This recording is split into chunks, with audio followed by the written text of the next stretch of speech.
Hello everyone, thank you once again for joining us here at the Cornerstone Barbecue channel. Today we are at the shop and we're going to be sharpening our knives. Very tedious process. We're going to be sharpening 3 different knives. We're just going to go through the quick process of sharpening our knives and then using our knives. And then after that, I think that'll be it.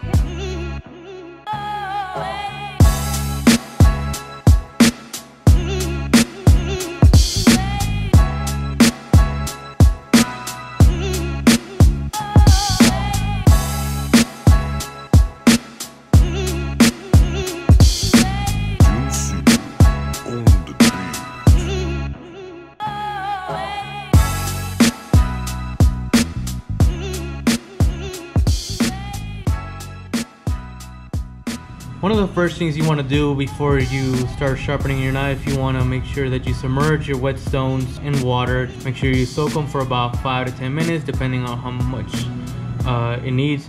You see these little bubbles start emerging. Once the bubbles stop, then you know your whetstone is ready to use. Now that our whetstones have stopped making bubbles, they are ready to use. Always remember to keep a towel handy because things do get messy. You start by deciding what whetstone you need. The more dull your knife is or messed up the knife is, the more coarser stone that you want to begin with. The difference between the stones: the coarser stone is for repairing your knife, to remove any dings or any dents on your knife.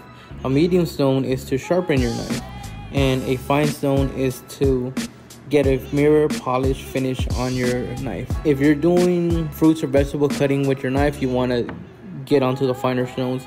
Now if you're cutting any type of poultry, you should be okay with just the medium stone, but that's depending on to your liking. Always remember to start where your knife needs it, so don't go to the coarser stone if you're just trying to sharpen your knife. Now if you're trying to repair your knife, then definitely go to the coarser stone, but always remember to use caution. Take your time while you're sharpening your knife, don't rush it. When sharpening your knife, you want to keep a 20-degree angle. 20-degree angle is 2 quarters stacked up on top of one another. You want to keep a smooth motion going forward and backward, forward and backward. You want to do the same amount of times that you go on one side to the other. So if you do 15 times on one side, you're doing 15 times on the other. Make sure that you always keep count and that you're hearing a swishing sound. If you're not hearing a swishing sound, then we're not doing it correctly.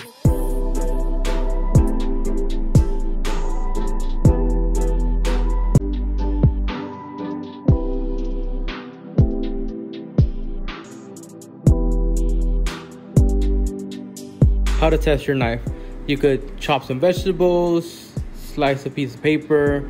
We chose a tomato this time because we were doing a challenge with Dalstrong, but you could definitely just slice some vegetables or any piece of paper.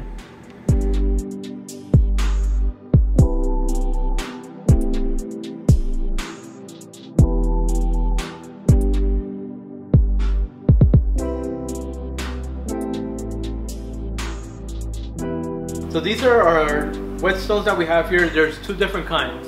We have a higher grade kind, and this is what you're doing at the very end of your sharpening, and then we got your coarser kind. So we have fine, a medium, and a coarse. You start with these at the very beginning of your sharpening. When you're sharpening your knives, you want to make sure that you hit these the most and these less, if that makes any sense. If you want your blade or your knife to be sharp, long-lasting sharpness, you want to do these coarser grit ones first and do more passes to your knife, and then you want to do less of these. So this is where you put in the most work, and then this is where you're kind of like more honing in your knife. So this is 8,000 grit and a 3,000 grit. I like that it is longer and wider. It's easier for me to be sharpening the knives. These are a little shorter and thinner, so I find it a little harder to sharpen my knives, but they both work perfectly fine. You want to make sure that they're very wet when you are sharpening your knife so you get the best results. Thank you guys again for watching. That was sharpening our knives here at Cornerstone Barbecue. Just remember, take your time, be patient. You'll get it. Once you get a good rhythm to it, you'll know what to do with it. If you have any questions, any comments, anything that I should be learning or doing better, please comment, share. Thank you guys again. See you next time. Peace.